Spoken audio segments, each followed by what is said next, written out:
योग आसन प्राणायाम आदि करते हैं तब इसका पूरा लाभ होता है। तो मैं आपको आपकी जिंदगी के लिए छोटे छोटे कुछ 4 नियम बताना चाहता हूं, और ये 4 नियम का पालन आप सब करिए। मैं आपको विनम्रता पूर्वक लेकिन विश्वास से कहता हूं कि ये 4 नियम का जो भी पालन करेगा जिंदगी में बीमारी और रोग उसको कभी आएंगे नहीं। परम पूजनीय स्वामी रामदेव जी खुद 40-45 साल से इन 4 नियमों का पालन करते हैं। आप भी अगर ये पालन करेंगे तो बहुत अच्छा होगा। मैं भी करता हूं मेरे जीवन। मैं पिछले 15 वर्षों से योग प्राणायाम करता हूं, उसके साथ कुछ नियम मैंने बनाए हैं, वो नियम का पालन करता हूं और वही नियम आपको बताना चाहता हूं। स्वामी जी पालन करते हैं, मैं करता हूं, हमारे लाखों योग शिक्षक करते हैं, और इन नियमों का पालन करने से हमको इतना लाभ हुआ है कि कभी बीमारी आती नहीं। 15 साल से मैंने हर बार मेरा बीपी चेक किया, नॉर्मल है, शुगर नॉर्मल है, ट्राइग्लिसराइड्स नॉर्मल है, कोलेस्ट्रॉल नॉर्मल है। पिछले 15 साल में कभी सर्दी जुकाम भी नहीं हुआ, गला भी नहीं बैठा, कभी हॉस्पिटल नहीं देखा, कभी डॉक्टर के पास नहीं गए, क्योंकि जरूरत नहीं पड़ी। और वो जरूरत नहीं पड़ी क्योंकि हम निरोगी हैं, स्वस्थ हैं। ये निरोगी और स्वस्थ होने के लिए आयुर्वेद की एक छोटी सी जानकारी आपसे मैं शेयर करना चाहता हूं। आयुर्वेद में ये कहा गया है कि किसी भी व्यक्ति को निरोगी होना है, रोग मुक्त होना है, तो अपने जीवन में 3 बातों का ध्यान रखे। अपना वात, पित्त और कफ तीनों का संतुलन रखे। वो 3 तरह के दोष हैं हमारे शरीर में, वात, पित्त, कफ। आपने सुना होगा, ये त्रिदोष आधारित शरीर है। जब वात बहुत बिगड़ जाता है तो 80 से ज्यादा रोग आते हैं।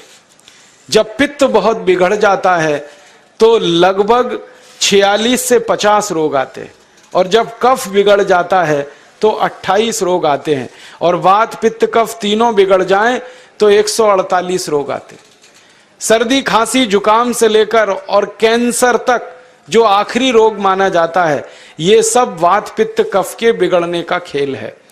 तो इस देश के आयुर्वेद चिकित्सा के सबसे महान लोगों में से कुछ नाम आप जानते हैं, जैसे चरक ऋषि, जैसे सुश्रुत ऋषि।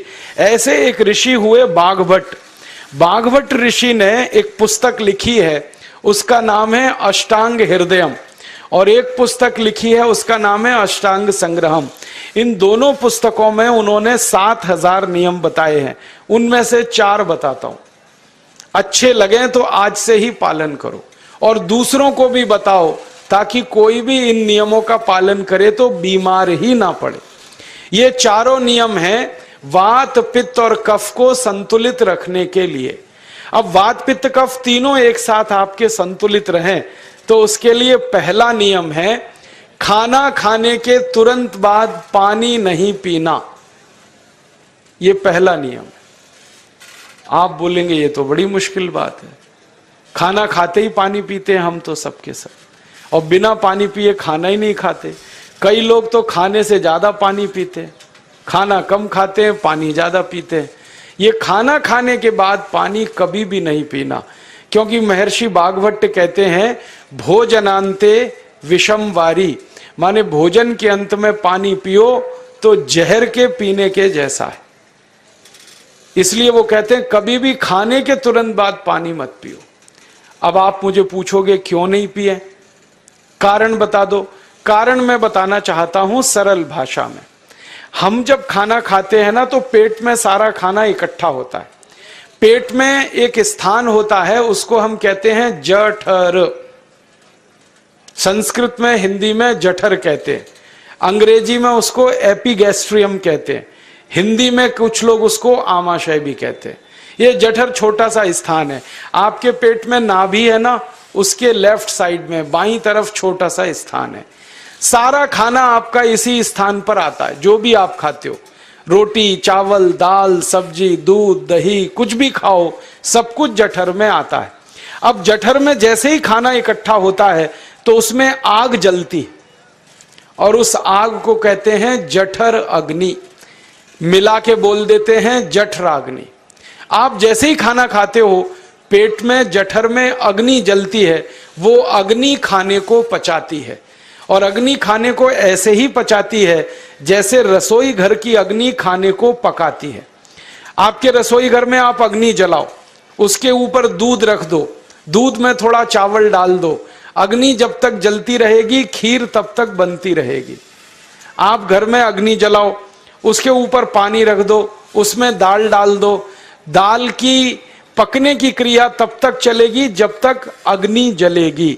ऐसे ही पेट में होता है, जैसे ही आपने खाना खाया पेट में अग्नि जलती है, और जब तक अग्नि जलती है तो खाने के पचने की क्रिया चलती है।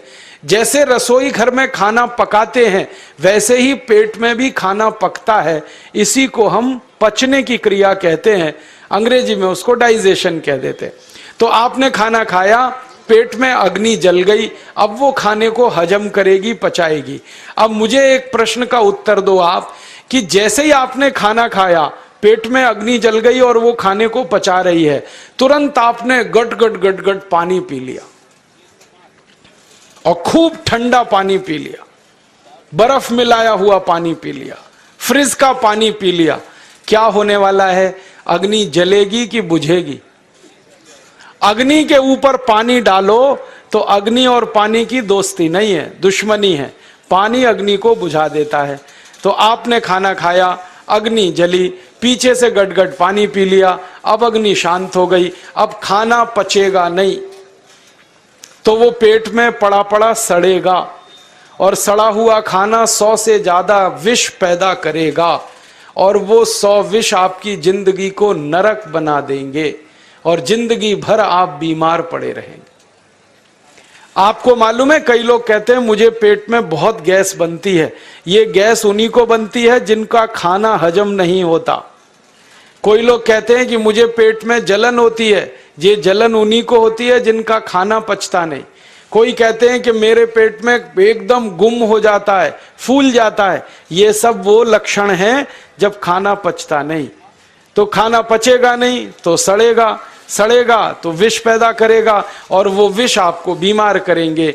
इसलिए महर्षि बागभट्ट ने कहा, खाना खाते ही पानी मत पियो। समझ में आया? फिर आप बोलोगे कितनी देर तक नहीं पिए? कम से कम 1 घंटे तक। 1 घंटे बाद पानी पियो। आप बोलोगे जी 1 घंटा क्यों? ये जो अग्नि जलने की क्रिया है ये लगभग 1 घंटे तक ही चलती है पेट में, उसके बाद अग्नि अपने आप शांत हो जाती है, उसके बाद पानी पी लो। तो खाना अगर 10 बजे खाया तो 11 बजे पानी पियो, 11 बजे खाया तो 12 बजे पियो, 12 बजे खाया तो 1 बजे पियो, 1 घंटे बाद पानी पियो। अब आपके मन में यह सवाल आ सकता है कि खाना खाने के पहले पी लें क्या? हाँ पी लो, 40 मिनट पहले पेट भर के पानी पी लो। 10 बजे खाना खाना है, 9:20 पे खूब पानी पी लो, जितना पी सकते हो। 11 बजे खाना खाना है, 10:20 पे पी लो, खूब पानी पी लो, 40 मिनट पहले। आप और एक सवाल पूछ सकते हो कि अच्छा ठीक है, खाने के बाद पानी तो नहीं पिएंगे, कुछ और पी सकते हैं क्या पानी को छोड़कर? तो उसके लिए बागभट्ट जी कहते हैं कि खाने के तुरंत बाद अगर पीना है तो दही की लस्सी पियो, मट्ठा। खाने के बाद अगर तुरंत पीना है तो फलों का रस पियो, गन्ने का रस पी लो, संतरे का रस पी लो, मौसमी का रस पी लो, अनार का रस पी लो। अब आप कहोगे ये सब महंगी महंगी चीजें बता रहे हैं, गन्ने का रस, संतरे का रस, अनार का रस, पैसे तो है नहीं। तो सबसे सस्ता रस है नींबू का ही रस पी लो, शिकंजी बना के पी लो, वो तो सबसे सस्ता है। तो खाना खाने के बाद या तो दही की लस्सी पियो या रस पियो। और एक तीसरी चीज है, दूध पी सकते। तो खाने के तुरंत बाद पीना है तो दही की लस्सी या मट्ठा, खाने के तुरंत बाद पीना है तो कोई फल का रस, खाने के तुरंत बाद पीना है तो दूध। पानी 1 घंटे बाद पियो। और अगर एक बात ध्यान रखो तो अच्छा है कि सवेरे खाना खाते हैं जिसको हम ब्रेकफास्ट कहते हैं, नाश्ता, तो फलों का रस पीना अच्छा, दोपहर को खाना खाएं तो लस्सी और मट्ठा पीना अच्छा, और रात का खाना खाएं तो दूध पीना अच्छा। जो लोग इस नियम का पालन कर सकते हैं जिंदगी में कभी भी 80 रोग उनको नहीं हो सकते। वात पित्त कफ तीनों ही इस एक छोटे से नियम से संतुलित रहते हैं। तो ये पहला नियम मैंने आपसे कहा। दूसरा नियम एक और है, और वो नियम ये है कि पानी कभी भी पियो, घूट घूट भर के पियो। जैसे गरम चाय पीते हैं, गरम कॉफी पीते हैं, गरम दूध पीते हैं, एक एक घूट भर के, एक एक सिप करके, ऐसे ही पानी पीने की आदत डालो। ये मुंह में एक बार गिलास लगा लिया, गटागट उसको खाली कर दिया, ये तरीका गड़बड़ है। एक घूट पानी, दो घूट पानी एक बार में उतना ही पियो। आप बोलोगे ये क्या चक्कर है? बात ऐसी है कि एक एक घूट पानी जब हम पीते हैं तो मुंह की लार पानी के साथ मिलकर पेट में अंदर जाती है, और ये जो मुंह की लार होती है ये क्षारीय होती है, और पेट में हमेशा अम्ल बनता रहता है। तो एक घूट पानी पिया, मुंह की लार इसके साथ अंदर गई, दो घूट पिया और ज्यादा गई, बार बार लार अंदर जाएगी तो क्षार पदार्थ पेट के अम्ल के साथ मिलेगा। पेट में अम्ल बनता है, मुंह में लार क्षारीय होती है। तो ये क्षार को अम्ल में मिला दिया जाए और ये अच्छे तरीके से मिलकर पेट में जाए तो कभी भी कोई व्यक्ति के पेट को अम्लता नहीं होती, एसिडिटी नहीं होती। और पेट में अम्लता नहीं होती तो रक्त में अम्लता नहीं होती, और जिनके रक्त में अम्लता नहीं होती उनकी जिंदगी में कभी भी वात पित्त कफ के असंतुलन की स्थिति पैदा नहीं होती। इसलिए पानी घूट घूट करके पीना। मैं आपको एक छोटा सा मेरा ऑब्जर्वेशन बताता हूं, परीक्षण। आप भारत देश में या दुनिया में कहीं भी जाओ, मनुष्य को छोड़कर पशु पक्षियों को देखना शुरू करो, वो पानी कैसे पीते। किसी चिड़िया को पानी पीते हुए देखो, किसी पक्षी को पानी पीते हुए देखो, वो चोंच के एक बूंद ही के बराबर ही पानी उठाता है। एक बार में एक बूंद पानी लेगा, फिर थोड़ी देर चोंच चलाएगा, फिर पिएगा, फिर दूसरी बूंद लेगा, फिर चोंच चलाएगा, फिर पिएगा, फिर तीसरी बूंद। एक एक बूंद पक्षी पानी पीता है। कुत्ते को पानी पीते हुए देखो, चाट चाट के पानी पीता है। शेर को पानी पीते हुए देखो, चाट चाट के पानी पीता है। जितने जानवर चाट कर पानी पीते हैं, जितने पक्षी एक एक घूंट पानी पीते हैं, किसी भी पक्षी और किसी भी जानवर को डायबिटीज नहीं है, किसी को अर्थराइटिस नहीं है, कोई पक्षी ओवरवेट नहीं है, कोई पशु ओवरवेट नहीं है। वो सब स्लिम और ट्रिम है, क्योंकि वो इतने होशियार हैं कि पानी चाट के पीते हैं या घूट घूट करके पीते। अब मुझे ये हैरानी होती है कि ये पशु पक्षियों को कौन सिखाता है? वो अपने जन्म से ये ज्ञान सीख के आते। उनका कोई गुरु नहीं है, उनका कोई विद्यालय नहीं है, उनके कोई प्रशिक्षण शिविर नहीं लगते, फिर भी उनको इतनी अकल है कि पानी घूट घूट पीना। और हम ये मनुष्य जिनके इतने गुरु, इतने विद्यालय, इतने कॉलेज, सीखने वाले, सिखाने वाले, और हम मूर्खों के मूर्ख गटागट गटागट पानी पीते रहते। तो पानी पीने का तरीका बदल दो, घूट घूट भर के पानी पियो। ये दूसरा नियम है। तीसरा नियम है कि जिंदगी में कितनी भी प्यास लगे, ठंडा पानी कभी मत पियो। बर्फ डाला हुआ पानी, फ्रिज में रखा हुआ पानी, वाटर कूलर का पानी जिसका तापमान बहुत कम है, ये कभी मत पीना। क्यों? क्योंकि शरीर आपका गर्म है और पानी ठंडा है। अब होता क्या है वो मैं समझाता हूं सरल भाषा में। पेट तो गर्म है, अब इसमें ठंडा पानी डाल दिया आपने तो अंदर झगड़ा होता है। और झगड़ा क्या होता है? या तो पानी पेट को ठंडा करेगा या पेट पानी को गर्म करेगा। अगर पानी ने पेट को ठंडा कर दिया तो पेट के ठंडा होते ही हृदय ठंडा होता है, हृदय के ठंडा होते ही मस्तिष्क ठंडा होता है, मस्तिष्क के ठंडा होते ही आदमी ठंडा होता है, और आदमी ठंडा होते ही राम नाम सत्य होती है। आपको मालूम है जब शरीर ठंडा पड़ जाता है तो घर में भी नहीं रखते, निकाल के बाहर सड़क पे रख देते। जो घर आपने बनाया अपनी मेहनत से, शरीर के ठंडा पड़ते ही निकाल बाहर करते हैं उस घर में से, और फिर चिल्लाने लगते हैं लेके जाओ, जल्दी लेके जाओ, इसको जला के आओ। माने ठंडे शरीर की इज्जत नहीं है। तो ठंडा पानी क्यों पी रहे हो भाई? बंद कर दो। कोई जानवर ठंडा पानी नहीं पीता, कोई पक्षी नहीं पीता। तो आप ये ठंडा पानी पीना बंद करो, सादा पानी पीना शुरू करो। और गर्मी के दिनों में बहुत अगर आपको तकलीफ है तो मिट्टी के घड़े का पानी पी लेना, फ्रिज का और बर्फ का नहीं पीना। ये तीसरा नियम है। और चौथा और आखिरी नियम है कि आप सवेरे ही सवेरे जब सोकर उठते हो तो सबसे पहले पानी पियो। जैसे ही आपकी आंख खुल गई तो पहले 2-3 गिलास पानी पी लो, उसके बाद आप टॉयलेट में जाओ। उठते ही पानी पियोगे तो 2 फायदे हैं। पहला फायदा यह है कि पानी पेट में जाकर बड़ी आंत को साफ करता है, और जैसे ही बड़ी आंत की सफाई होगी पेट पे दबाव पड़ेगा और आप संडास घर में जाएंगे, 2-3 मिनट में पेट आपका साफ हो जाएगा। जिनका पेट सुबह एक बार में साफ हो जाता है उनकी जिंदगी में कभी रोग नहीं आता। इसलिए सुबह सुबह उठते ही पेट साफ होना जरूरी है। और उठते ही पानी पियोगे तो मुंह की जो लार है वो पानी के साथ मिलकर अंदर जाएगी। सुबह पेट में एसिड की मात्रा ज्यादा होती है, इसलिए लार का पेट में जाना बहुत जरूरी है। इसलिए सुबह उठते ही पानी पीना बहुत जरूरी है। ये 4 नियम हैं आयुर्वेद के। पहला नियम, खाना खाने के 1 घंटे बाद पानी पीना। दूसरा नियम, पानी को हमेशा घूट घूट भर के पीना। तीसरा नियम, कभी भी जिंदगी में ठंडा पानी नहीं पीना। और चौथा और आखिरी नियम, सवेरे उठते ही सबसे पहले पानी पीना। 4 नियमों का पालन जो भी अपने जीवन में कर सकता है वो वात पित्त कफ तीनों को संतुलित रख सकता है। और जिसका वात पित्त कफ संतुलित है उसके जीवन में बीमारी नहीं आती है। और जो बीमार नहीं पड़ते हैं वो स्वस्थ और तंदुरुस्त और सुखी रहते हैं। उनकी जिंदगी का खर्चा कम होता है और देश का भी बहुत सारा पैसा बचता है। आपको शायद मालूम है या नहीं, 1 साल में हम जब बीमार पड़ जाते हैं भारतवासी तो साल का करीब 6 लाख करोड़ रुपया हमारा खर्च हो जाता है उन बीमारियों का इलाज करने में।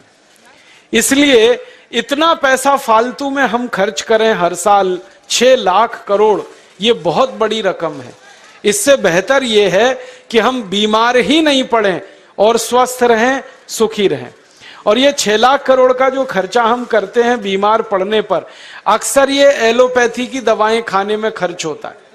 और जो एलोपैथी की दवाएं हम खा रहे हैं जैसे paracetamol, Baralgan, butazone, oxyphenbutazone, aspirin, Disprin, Novalgin, ये सब ऐसी खराब दवाएं हैं जो दुनिया के देशों में 20 साल पहले बंद हो चुकी हैं, भारत में धड़ल्ले से बिक रही हैं और हमको बीमारियों से ज्यादा गंभीर बीमारियों में फंसा रही। ज्यादातर दवाएं जो आप खाते हो वो किडनी खराब कर देती हैं, लीवर खराब कर देती हैं, आंतों में घाव कर देती हैं, विकलांगता आ जाती है, पैरालिसिस हो जाता है, ब्रेन हेमरेज हो जाता है, हार्ट अटैक आ जाता है।